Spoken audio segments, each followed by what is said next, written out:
Hello, I'm the Dapper Man, and this is going to be my review for Dolittle, which is a 2020 film based on a children's book story. It's produced and it is acted by Robert Downey Jr., who is Dr. Dolittle. It also has a ton of actors and actresses' voices, talents. It has a ton of them. It has almost everyone you can name is inside this film. So, before I begin with the review, here is a brief crash history lesson on Dr. Dolittle. Dr. Dolittle is originally based on a series of children's books created by Hugh Lofton. After the passing of Hugh Lofton in 1947, his book series continued and they continued making more of them. It was made into a radio series from 1933 to 1934, so for that 2-year span there was a radio series, and in 1967 we received the musical cinema treatment with Rex Harrison, which is probably the most famous Dr. Dolittle movie made, in a Roger and Hammerson's type of style. Since then came stage plays, it came animated TV shows, audiobooks, film remakes starring Eddie Murphy, those were made for DVD movies, animated movies, more stage musicals, and now there is another film remake. There has been so much. I was so shocked after I looked back and was like, oh my goodness, there has been so much done with this character alone. I never really liked them. I just thought they were always okay. And I'm not saying I watched all of those or listened to all of those. I can tell you the 1967 version with Rex Harrison, I very much disliked. I thought it was just utter rubbish. And it was 2.5 hours long. The only thing I could say I enjoyed was the play. The play was fun. And one of the most famous songs that movie and the play has done is If You Could Walk with Animals, Talk with the Animals, something like that. If I Could Talk with the Animals. And I'm surprised that song was not played not even once in this movie.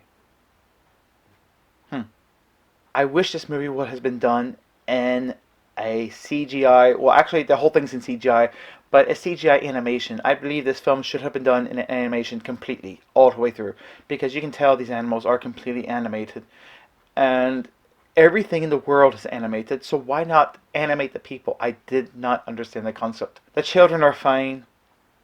Robert Downey Jr. is fine, and he's quite exceptional in this movie. So it's fun, and I could tell you he was trying to have fun with this movie. However, this film is just okay. It's not something I would personally go and see. But I was requested. That's the only reason why I did it. I was requested by a YouTube subscriber named Kool-Aid2. Don't really know who you are, but I'm doing this for you because you have suggested this, and I am doing the review for you. So there you go. And I'm going to say this movie is okay. It's very family friendly, although I would say the last 10 minutes is the weirdest because it gets very dark, and for some reason it's like it's trying to earn its PG rating, which I don't understand why, because this movie basically is G all the way through. Even when he falls into a lion pit and it's supposed to be a perilous scene, there is some comedic tone, so it reminds you that of an old Walt Disney animated type of style where they never really feel like they're in true danger inside this film. And this film, for some reason, believed it had to go a dark PG and people die off screen. I didn't understand that.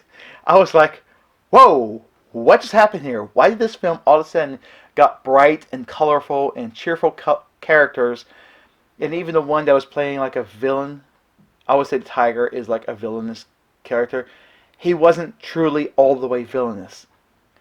Then this other creature comes on, which I'm not going to say what it is, and it's dark. I would say the first, also, 10 to 15 minutes does not make any sense. I mean, the very first 5 minutes I loved. It was like a storybook theme, and it talks about Dolittle and his wife that died doing what they love. But it starts moving away from the storybook theme, and then it goes into this other side where you throw in all these kids and everything else that you don't really care about.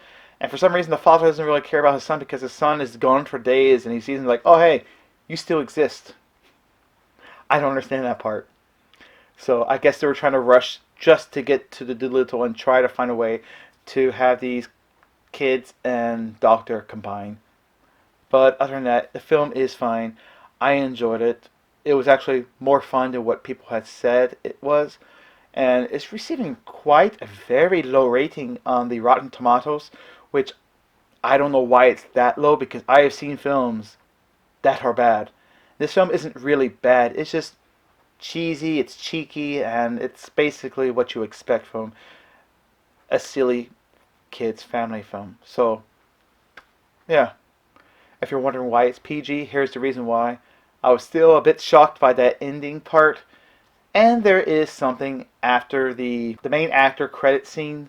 It shows something a little more, but I don't know why they didn't just did it right after the movie ended, but they did. So there's that. If you really want to watch it, and that's just my review. So I would say it's a good movie to see with children.